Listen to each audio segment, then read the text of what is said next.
Hi friends, இன்றைக்கி நம்ம என்ன பார்க்க போகிறோன்னா, பாம்பு கடித்து ஒரு மனுஷன் இறக்கலை, அவர் எந்த ஒரு ட்ரீட்மெண்ட்டும் எடுத்துக்கலை எப்படிங்கிறத பார்ப்போம். சுவாரஸ்யமாக இருக்கும், பாருங்கள்.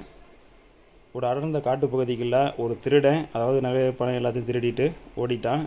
அந்த காட்டுப்பகுதிக்குள்ளே யாருனாலையும் போக முடியாது, போனால் உயிர் தப்புவாங்களாங்கிறது தெரியாது. ஆனால் அப்பேற்பட்ட காட்டுப்பகுதிக்குள்ளே அந்த திருடன் வேறு வழி இல்லாமல் தன்னோட இதை காப்பாற்றணும், நம்ம மாட்டிக்க கூடாங்கிறக்காண்டி ஓடிடுறான்.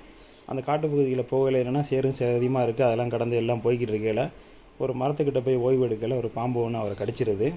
அந்த பாம்பு என்னென்னா கடிச்சிட்டு அது கொஞ்சம் நேரத்தில் அந்த பாம்பு மதியனா இறந்துருது. இவருக்கு ட்ரீட்மெண்ட் பண்ண முடியாது, இறந்துருன்னு சொல்லிவிட்டு அந்த இடத்துலேருந்து வேறு இடத்துக்கு நகர்ந்து போகிறாரு. அப்போ போகையில் ஒரு செடி, அந்த செடிக்கிட்ட பார்த்திங்கன்னா அளவுக்கு அதிகமான கொசுகள் இருக்குது.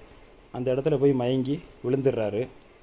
காலையில் எந்திரிச்சு பார்க்குறாரு, கனவா நிஜமாக நம்ம உயிரோடையாக இருக்கும் அப்படின்னு பார்த்தா அவர் உடம்பு பின்னாடி சுற்றி பார்த்தோம்னா கொசுக்கள் பூரா செத்து கிடக்குது. என்னென்னு பார்த்தோம்னா அந்த செடிக்கு மேலே போய் அவர் போய் விழுந்தனால அந்த செடியில் உள்ள கொசுக்கள் பூரா இவரை போய் கடித்து எல்லாம் பண்ணி அந்த பாம்போட ரத்தத்தை கொசுக்கள் பூரா எடுத்துருச்சு. எடுக்கவும் அந்த கொசு எல்லாம் செத்து போச்சு, அந்த மனிதனை உயிர் பெற்றுட்டார். இந்த கதை உங்களுக்கு பிடிச்சிருந்துச்சின்னா லைக் பண்ணுங்கள், கமெண்ட் பண்ணுங்கள், ஷேர் பண்ணுங்கள், சப்ஸ்கிரைப் பண்ணுங்கள்.